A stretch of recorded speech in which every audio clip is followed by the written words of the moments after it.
All right, Patty, go ahead. Briefly, I'm State Representative Patty Bellock. I just want to applaud Adam for his movement on the forensic audit of the state and our leader Tom Cross for bringing this forth, this resolution, which I think is probably one of the most major pieces of legislation this year. Because the number one issue, as Adam and Tom said, and Mike said, is that people in Illinois are fed up. They want to know how their taxes are being spent, and they deserve to know that.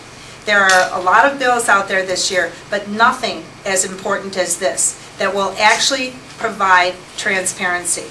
This is what the people of Illinois want, and they deserve it. We have tried this bill also that we got out of committee on forensic audit of Medicaid. $15 billion is being spent this year.